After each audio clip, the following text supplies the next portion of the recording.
তো hello guys, Satyajit Ray পার্কে ঘুরতে গিয়েছিলাম। তো দেখো খুবই সুন্দর, এখানে আগে বড় বড় বাঘ থাকতো।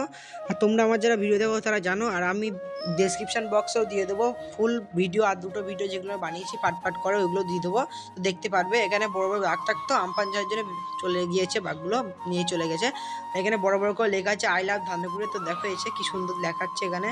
তো পাশে দেখো ফিশ ট্যাঙ্ক আছে, বড় মাছ রয়েছে এখানে, অনেক শার্ক টার্ক আছে, ছোটো ছোটো শার্কের মতো দেখতে, কি জানি না আমি নিজেই। আমার ভাই একটা দোলনায় উঠে দাঁড়িয়েছে, এখানে বসতে বলছে, আমি তো না বসে দাঁড়িয়েছে, আর বলছে পড়ে যাবো, থামা। তো আমি থামিয়ে দিয়েছিলাম, থামিয়ে দিয়ে সামনের দিকে যাবো। এবার দেখা যাক কী কী আরও আছে।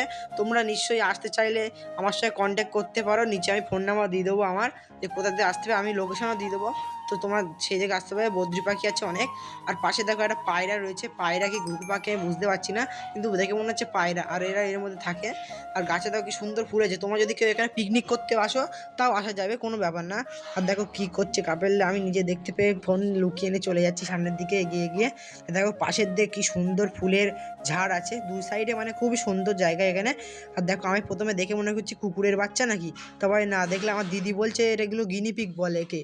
তো আমি বললাম গিনিপিগটা কী জিনিস সে। আর পাশে দেখো অনেক খরগোশ এই মাটির তলায় গর্ত করে রেখেছে, এরা মাটির তলায় থাকে। এরা এখন ওপরে এসছে খাবারের জন্য। তো আমি এই পার্কে প্রায় অনেকবারই এসেছি, 10-15 বার। তো আমাদের বাড়ির থেকে খুব বেশিটা দূর না। আর এখানে দেখো অস্ট্রিচ পাখি আছে। তো আমার সাথে কন্ট্যাক্ট করে তোমরা এখানে চলে আসতে পারবে, এখানে পিকনিক করার জন্য আসতে পারবে। পাশে দেখো ভেড়ি, আর পাশে কি সুন্দর ফুল গাছ লাগিয়ে ড্রাম কেটে। তো আমার দিদিরা বলছিল ফার্স্ট সামনে ফটো তুলতে যাবো, তো তো আমিও যাচ্ছিলাম ফটো তুলতে ওদের সাথে। তো দেখো অনেক সুন্দর মুহূর্ত, আর সন্ধে হয়ে আসছে অনেক। তো দেখো তোমরা দেখে নিশ্চয়ই বুঝতে পারছো, আমার ভাই এখানে সামনে যাচ্ছিলো, আর দিদিরা ফটো তুলছিল, তো আমি পাশে দাঁড়িয়ে দাঁড়িয়ে দেখছিলাম। আর দেখো সামনের দিকে এই পার্কটা কিন্তু ছোট না, অনেকই বড়।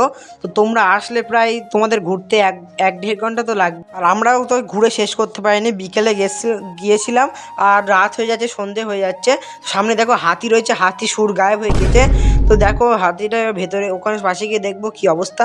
আর পাশে দেখো একটা পায়ের ওখানে ফুটো দেখা যাচ্ছে, তো ওর মধ্যে ফোনটা তোমাদের ক্যামেরায় ঢুকে দেখাচ্ছি, মজাদার জিনিস। দেখো পুরো সব বোতল টোতল ফেলে নোংরা করে রেখেছে ভিতরটা। এটা কি ফাইবার না প্লাস্টিক আমি কিছু বুঝতে পারছি না, তোমরা কমেন্টে জানাবে কী জিনিস। তো আমি এখানে দোল খাচ্ছিলাম। দেখো অনেকটা প্রায় সন্ধে হয়ে এসছে, এবার বাড়ির দিকে যাব আমরা। তো এখন পার্কটা বন্ধ করে দেয় 7টা না 6টা নাগাদই বন্ধ করে দেয়। তো তোমরা কেউ আসলে 6টার আগে বেরিয়ে যাবে, নাহলে পার্কটা বন্ধ হয়ে গিয়ে তোমরা বেরোতে পারবে না। তো দেখো সন্ধে আছে, বাড়ির দিকে যাচ্ছে মা। দেখো এখানে আগে অনেক কিছু জিনিস থাকছে, এখন আর রাখে না যেহেতু। আর এখানে অনেক রকম বসার জায়গা আছে। তো বাই, দেখা হচ্ছে অন্য ব্লগে।